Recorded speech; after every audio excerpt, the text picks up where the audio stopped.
I want to talk to you about technology. This is my statement. Escalation of addictive behavior is and always has been driven by technology. I want to justify this. You know, once upon a time they had cave drawings that looked like porn. Naked men, naked women. How many people do you think were addicted to cave porn? Once upon a time, if you wanted sugar, you had to chew on a kind of stalk. You know, and you could chew it for hours and chew the sugar out while you were working so you would have energy to work.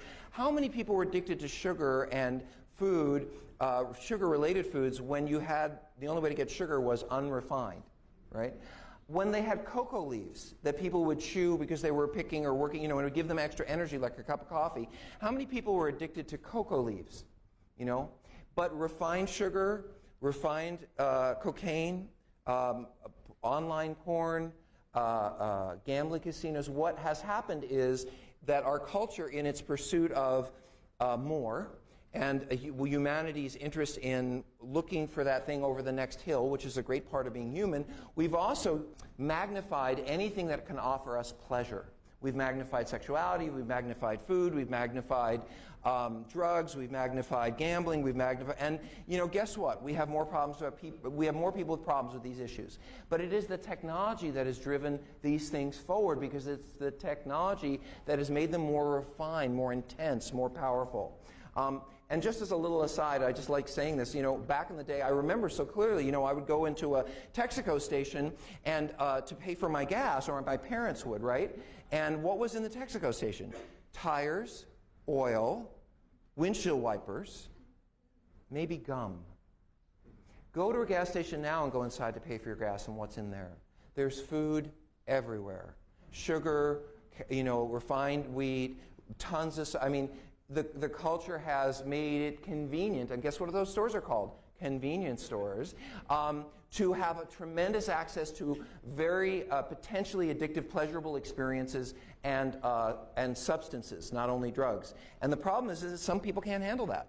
Some of us are not able to manage, and a lot of us actually aren't able to manage that second chocolate chip cookie, but and I hate, by the way, walking. I go to hotels, really nice hotels, and they, you know, I come in and I'm tired, and I have my bags, and I've been traveling, and I do a lot of speaking stuff. And you know, the really nice ones, they give you a nice warm chocolate chip cookie when you walk in the door, and I don't want that, you know. But it's really hard to turn down when I walk. Anyway, that's my problem. So, why does technological advance lead to behavioral escalation? Why does the advance of technology lead to escalation in problem behaviors and addictive behaviors? Well, a few things for you here. Increasing access, like walking into that gas station, having all that food in front of you, means it's harder, you have fewer inhibitors to impulsive behaviors. You know, if I had to drive to the grocery store to get, from the gas station to the grocery store to get that soda and that, you know, and I couldn't just buy a soda back in the day, right? You had to buy a six-pack. So I had to go to the grocery store to buy a six-pack of soda and a box of candy bar, you know. I probably wouldn't have done it. But since I can pay for my gas, you get my point. It's access. And in my area of treatment, you know, if I want to look at porn today, what do? I pick up my phone.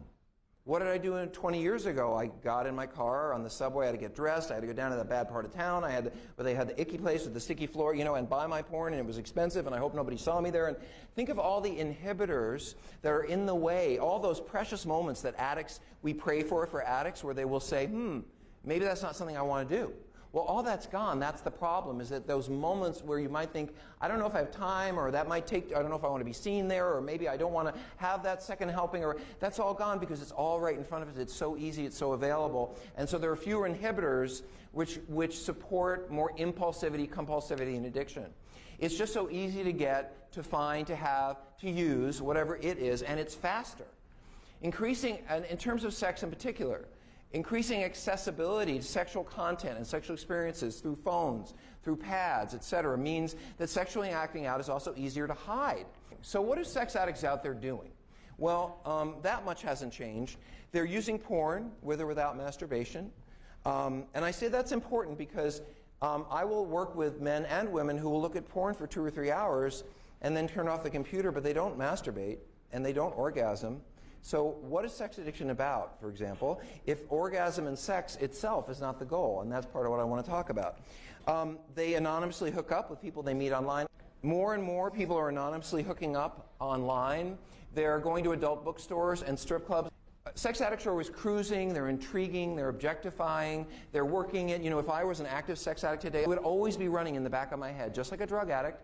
You know, drug addict goes to a party and he doesn't have any drugs on him, and what is he going to do? He's going to say, "Hi, how are you? Nice to meet you. What are you doing here? Who do you know? Do you know the host? Do you like to party? Oh, okay, fine." And then he's going to move down the line until he finds a person who says, "Oh, I've got some drugs. Let's go out back." You know, because that's the obsession of the person who wants to use. You know, it's not necessarily on their face, but it's running back there all the time. And for sex addicts, it's always about who can I flirt with, whose card can I get. So that's always, whether it happens or not, there's a preoccupation and an obsession with the idea of it.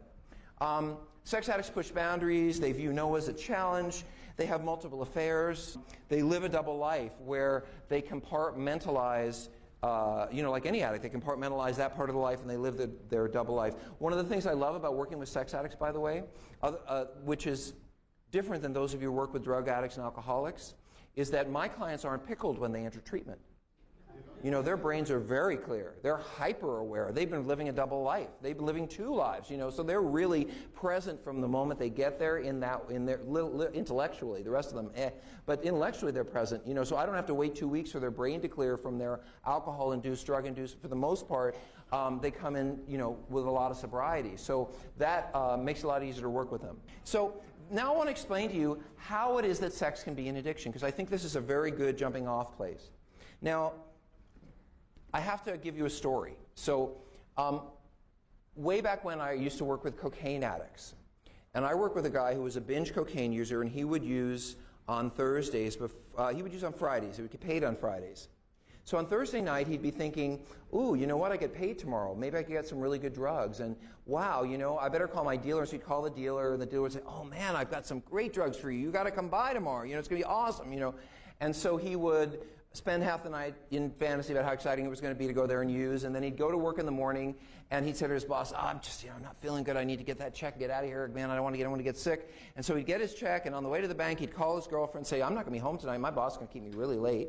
So in typical addict fashion, you know, he would clear the time, and he would drive down to the dealer's house, cash in hand, on the way to use cocaine, and all he would be thinking about is how hot it was going to be when he got there. You know what? The dealer might give him some for free, and maybe there'd be other drugs, and he was thinking about what happened last time he was there, and then what's going to happen next, you know. So he gets there, and he knocks on the dealer's door, and the dealer opens the door, and he can smell the drugs. People are getting high. The dealer says, man, you know, I like you so much, I'm going to give you some dope, and you don't even need to pay for it. So he sits the guy down on a couch, and he puts a pipe in his hand, and he lights it, and the guy inhales. And that's what? Friday afternoon. So at what point in the scenario that I've described from Thursday afternoon to Friday afternoon is this man high?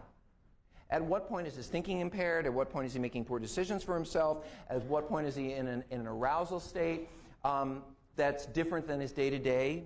At what point? Oh, come on now. Really? But he hasn't put any drugs into his system. So this is the dilemma of the of Western culture with addiction, is that we have gotten to the point, and this includes most of the psychiatrists out there, unfortunately, we're working on that. It makes sense that you could get addicted to nicotine or some drug that your body begins to acclimate to and become comfortable with, and then when you start to remove yourself from the use of that drug, you crave it, you go into withdrawal symptoms, all that kind of stuff. So there is an understanding, I think, both in the clinical community and our culture of what drug addiction is and alcoholism, because you can see it, you can slam it, you can snort it, you can drink it, that makes sense. But how could you be addicted to a behavior? How could you be addicted to gambling? Or how could you be addicted to sexual behavior? You haven't put anything into your body. You haven't had anything to drink or use that would alter your neurochemistry. And yet, what I would say to you is if you were in the car with that guy driving downtown to the dealer's house, or if I was in the car, what would his hands feel like? They'd be clammy, and his heart would be beating faster, and his pupils would be dilated, and his hearing would be more acute, and he'd be breathing more shallowly.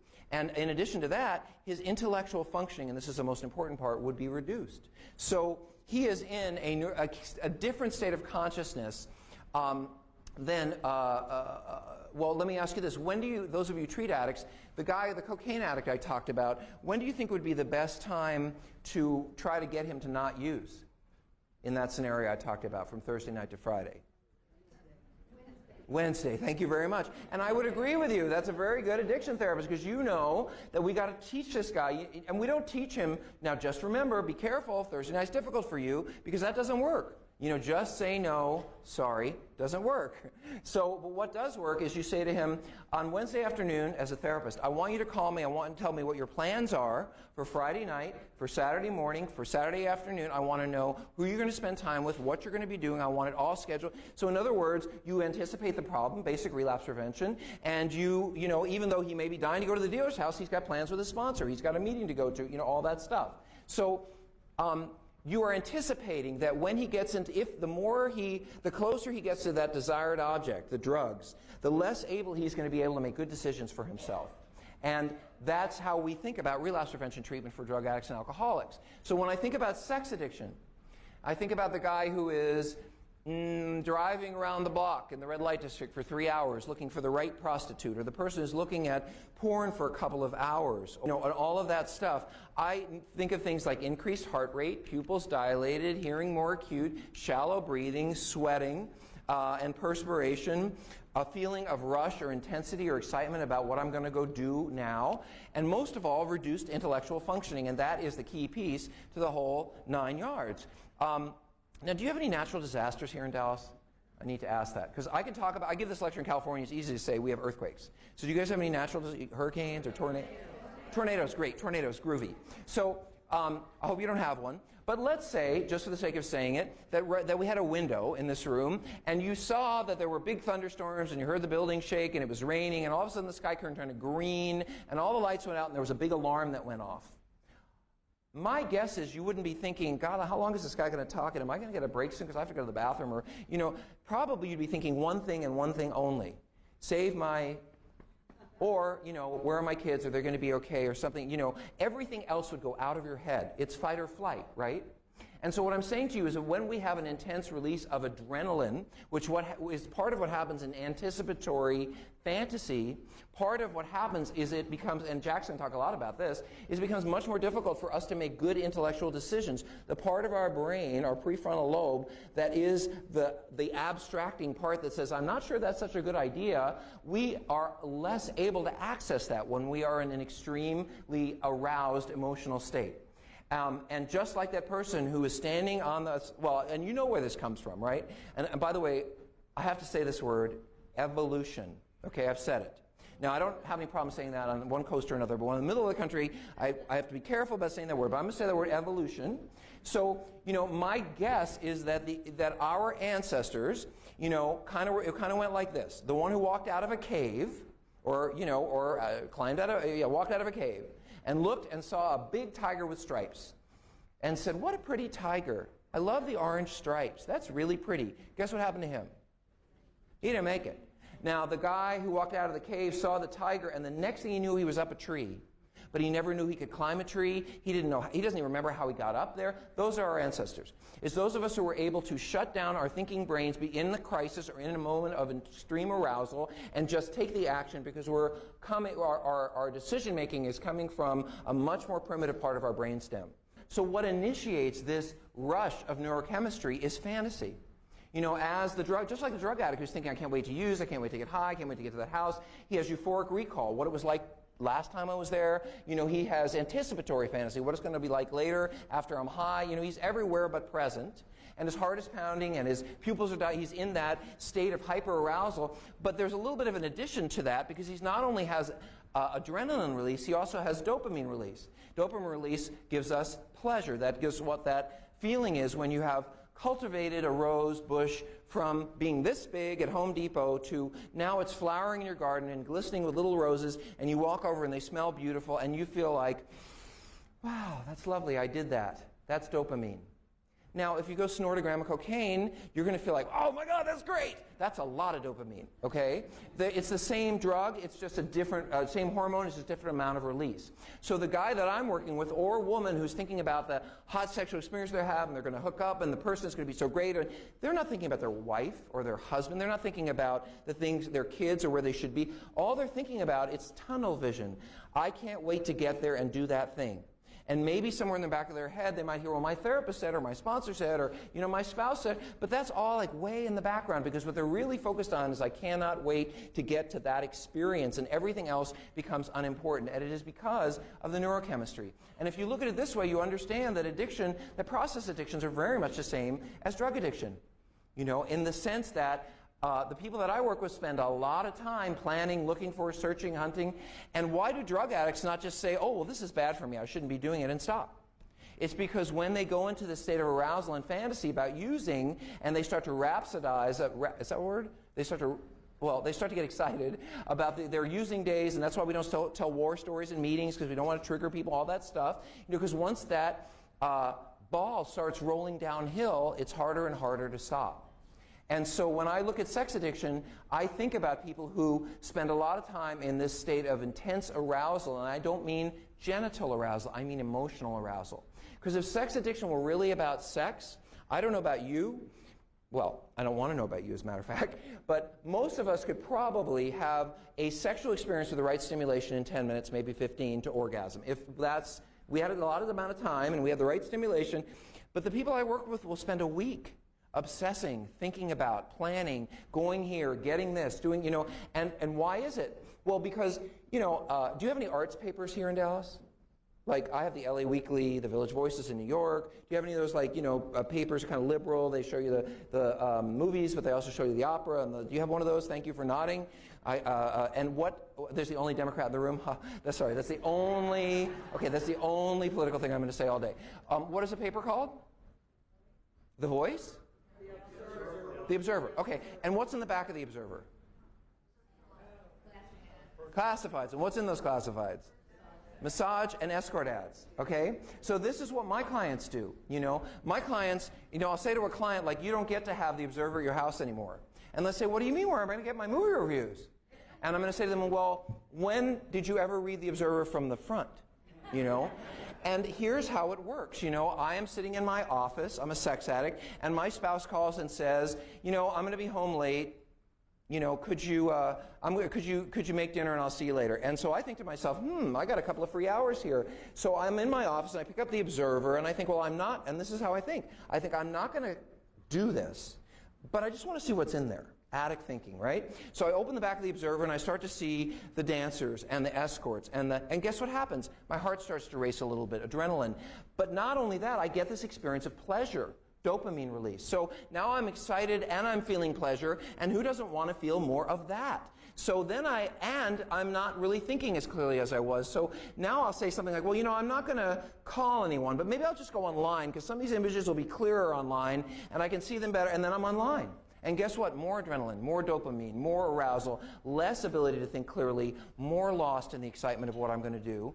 And then I'll say, well, but this person looks really good, and I've never talked, well, maybe I'll just call, and that's how it escalates, So I end up being 3 hours late going home because I've gone to see a prostitute when my plan was to come home early, as my spouse asked me to do. And by the way, I want to point out what the trigger was, abandonment. Just a thought for you, what the trigger is. And that's what my clients do. A little etiology really quickly. They don't feel they're feeling. They don't know what they're feeling. They feel, well, most people would say that, a lot of addicts know two feelings, anger and horny or something like that. And, my clients don't really realize that they're upset that their spouse is going to be home late, or they're angry that they're going to spend the evening alone, or they're going to miss the structure of their evening. What they go to is, ooh, I'm kind of horny, or oh, it would be hot, or ooh, look at this opportunity. That's what treatment's about in part. It's bringing them to an awareness of what was the trigger there. What left you going from a regular day at work to, well, my wife called. Well, what did she say? Well, she wasn't going to be home. Well, how did you feel about that? I don't know. I just thought I'd go see a prostitute. I was kind of horny. Well, but in between, wife not being home, horny, those things really aren't related. So how did you get, and when you start to look underneath, with some work, you realize that person can be very triggered by abandonment, by fear of being alone, whatever those issues are. So what do? They learn to self-soothe through fantasy, and they probably learned that pretty early on.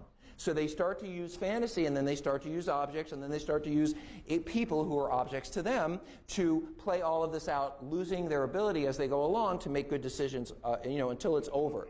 And by the way, addicts the people I work with, they have a name for this state of consciousness. They call it being in the bubble. They call it being in the trance. They call it being spaced out. You might call it fight or flight or dissociative or trauma or self-soothing. It's probably all of those things. The 12-step people also have a term for this, a word for this state of consciousness. It's called powerless. It's that idea that, you know what, like for that drug addict I was talking about, Wednesday morning when I call my friend and I say I need to make plans for the weekend, I'm not that powerless. But the closer I get to the dealer's house, the less able I am to make good decisions for myself. That we actually can neurochemically and biologically look at what powerlessness is. And it is literally the ability that drains out of us as we get into intense arousal to make good decisions.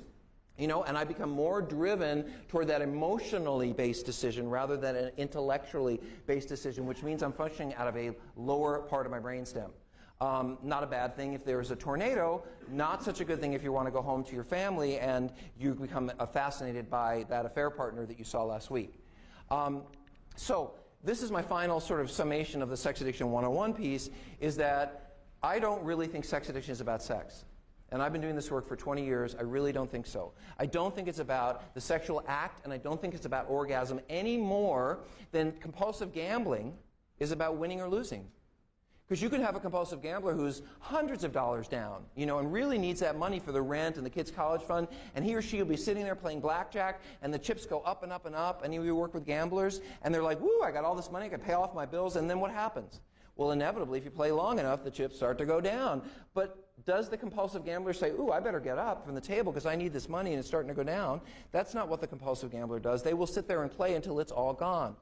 Because it's not about winning or losing for the compulsive gambler. It's about it's that hijacking, I don't like that word, of the human trait of what's over the next hill. What's over that? Because the gambler's thinking, well, I may be losing now, but that next set of cards, and it's the same with the people I work with. They're thinking about, well, I can't wait to get to that. It's all about fantasy. So sex addiction is mostly about the desire for sex, the search for orgasm. It is a process addiction because it's about someone could spend a week looking for it and, 12 minutes having it. And that would be, and then you call it sex addiction, but the sex is really just this, And what are the process addictions? Well, I just threw them up here for you. So what do we got? Gambling, gaming, workaholism, religion, binge eating, sex, exercise, religion, spending, and high-risk behavior. Now, in and of themselves, I'm not sure there's anything wrong with any of these on some level. I mean, I can tell you there's a few Thanksgiving dinners where I might have done a little bit of binge eating, I have friends here in the audience, like my friend Charlie over there. She makes great stuffing. So, I might have, and that could be very pleasurable on occasion. Sex is a good thing. Exercise is a good thing. Belief and religion and feeling a part of. But there are people who will use these experiences to lose themselves, dissociate, and find a way to escape reality rather than just simply having the occasional pleasure or experience or connection. Most of these are connecting experiences. I don't know about the gambling, but work is, religion is, eating is, sex is. Actually, these can be very connecting. My clients use these in absence of any connection with others. So there are the process addictions. Now, I want to talk about etiology. How do you grow a sex addict? That's a laugh line, by the way. Well, you just plant them in a little bit of water and okay. Well, you abuse them sexually at an early age, overtly or covertly. And by the way, among the women that we see in treatment, somewhere like close to 70% have overt sexual abuse in their histories. No wonder why they're so screwed up. So almost about 3/4 of the women have been overtly sexually abused in childhood. So they have a lived experience of having to use fantasy and control as a means of tolerating sexual experiences. I work with a guy who just bought a brand new BMW, and he goes downtown to the red light district to pick up a prostitute and her pimp at 3 in the morning. And we would all say, oh my God, that person's crazy. I mean, look what he's doing. He's risking his life, he's risking his health, he's risking arrest, all that stuff. But he would say, I feel like this is great. This is hot. This is, because he has learned that through the arousal and through the excitement, he doesn't have to worry about there's no fear-based. Now, ask him to go home and talk to his spouse intimately about what he's dealing with in his life and what he's going through, and that's very frightening to him. And I think that's a good example of the challenge that my clients deal with. If you think about, if I said to you that sex addiction is symptomatic of something, What it's symptomatic of is an intimacy disorder. What it's symptomatic of is an attachment disorder. What it's symptomatic of is really the inability to make use of intimate human relationships for healing and self-soothing, which, by the way, is, I think, a challenge many addicts have. You know, they'd rather eat dirt than ask for help.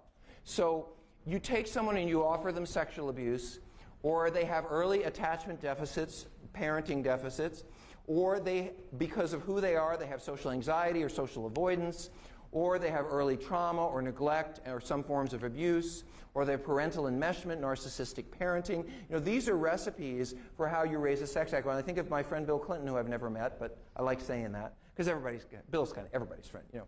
So my friend, well, maybe not everybody. Now, politics, sorry, don't mean to go there. So, you know, if I walked out, and nobody laughs. Like, nobody even laughs about politics. Come on, you guys, laugh, laugh, laugh, because I'm not giving you any political. But anyway, if you look, anybody do genograms? Remember those? They taught us in grad school. Do Bill Clinton's genogram. You know, alcoholic, abusive, abandoning father, depressed mother. This is a man who learned, and a brilliant child. So this is a man who learned really early on, in order to get his emotional needs met, what did he need to do? Who did he need to be for that woman? Who did he need to be? How could he parent his mother into parenting him? You know? And so what does a man or a woman learn in that situation? Well, you learn how to charm, how to entertain, how to read what other people need and be that for them. You may not, now, this is not a good thing to be learning when you're 4 or 5 years old. You know, the goal, kids have a job. Does everybody know what a kid's job is? It's one thing and one thing only. I love this expression. What is a child's job? It's to play. That's a child's job. And our job is to keep them safe and to attend to them and to attend to their play and engage. And anything that keeps a child from play and fantasy is interfering with their growth, in essence. And so when you have a child who is not consistently validated, supported, nurtured, and attended to for what's in here, but instead has to make that happen by creating a set of circumstances where the parent will attend to them and they will get their needs met, that's a child who's a survivor, not a child who's playing. And that is most of the men I work with. They learn very early on, what is it going to take to get these people? Well, Tiger Woods is a good example. You know, here's a kid who would have done anything for his dad's approval, and the only time he got approval was when he was performing. You know, no wonder why he learned to be such a good performer, but is so empty inside, you know, and he talks about that.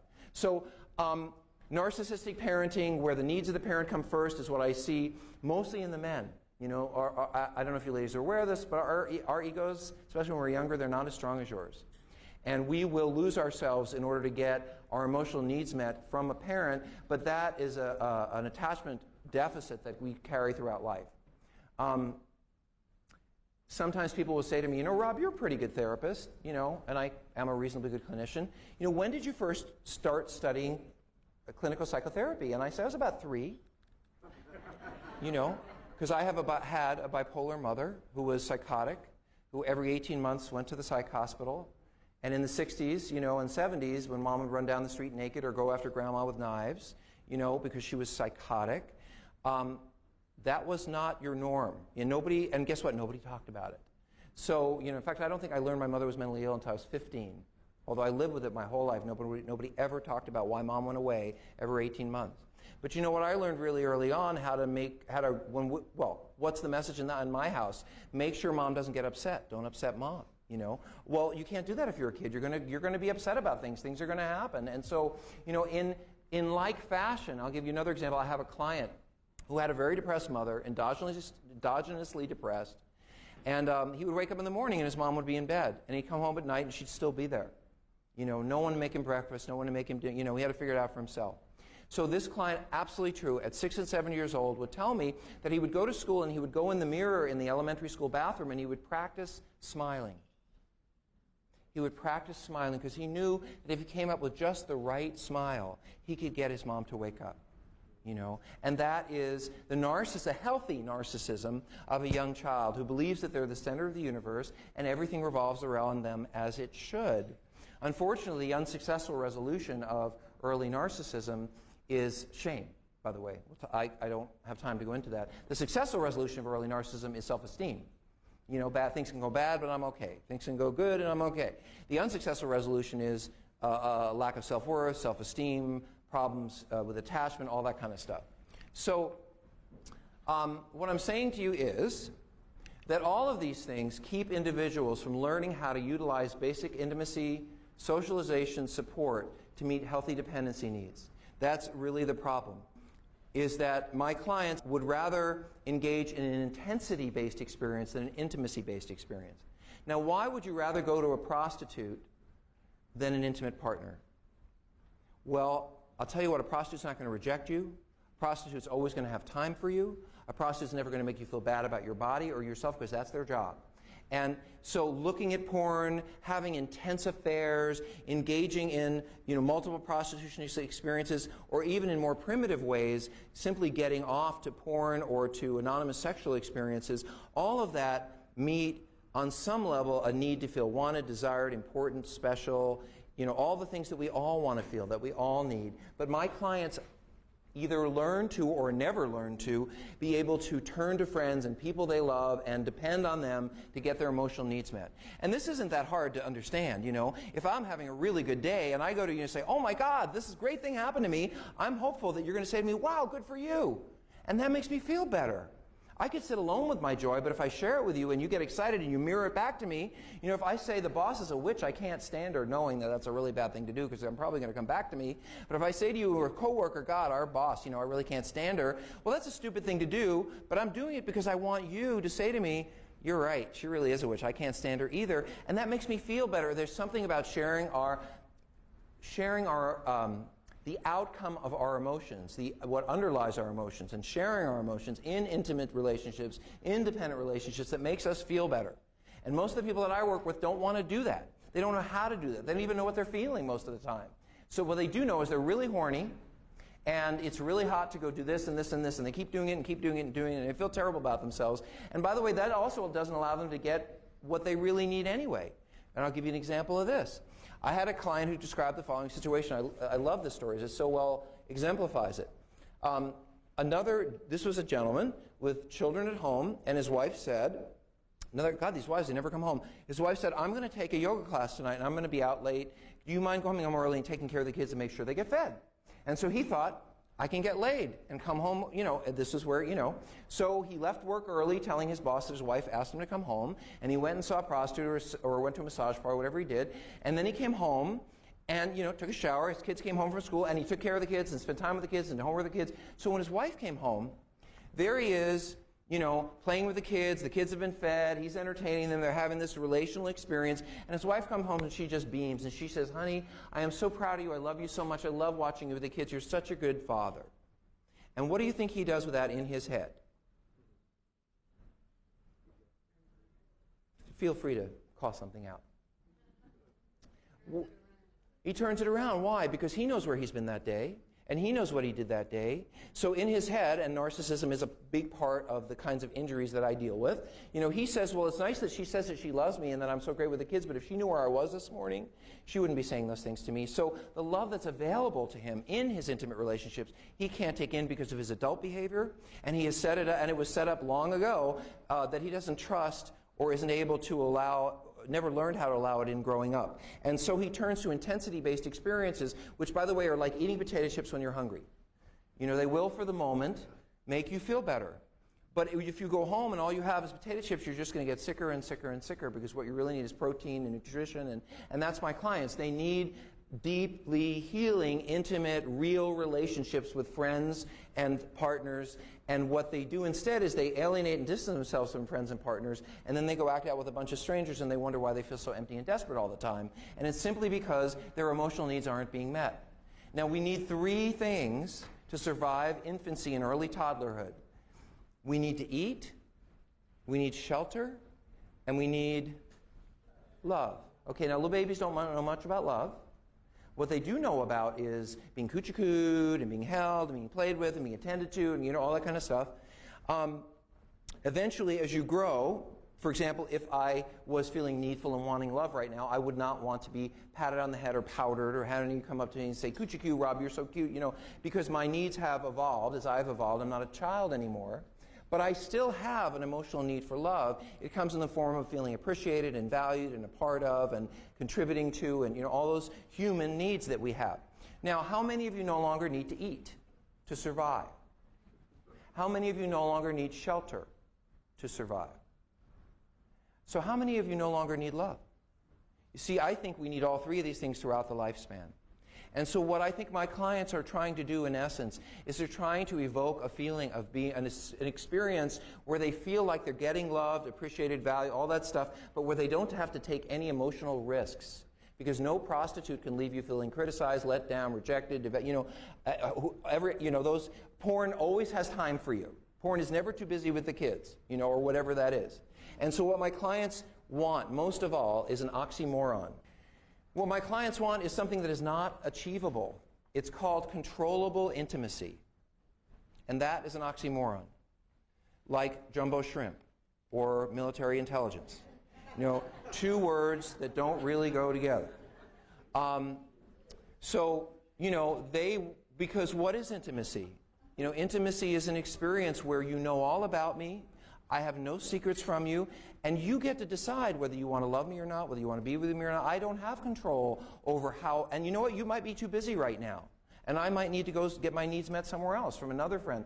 But what my clients do is they usually, if they're able to partner, they find one partner, they put all their needs on that person, they completely focus on them, and then when that partner completely abandons them by doing something really crazy, like having the child they've been talking about having, they feel abandoned, wounded, rejected, furious, and they start to devalue and blame and push that partner away and say, she's gained all this weight, he isn't as attentive to me, they're spending all this time with the kids, they're not with me, well, screw them, I deserve to be able to go do something over here because I'm not getting my needs met. And so what they do is they devalue and they dismiss and they push away the partner, and then they feel entitled to go act out. And that's how any kind of addictive behavior goes, right? Victim, entitled. Poor me, I deserve. And that's what my clients do. But what they deserve is more attention, more validation, more love, and they do it through porn and sex and intense relationships. So they're looking for controllable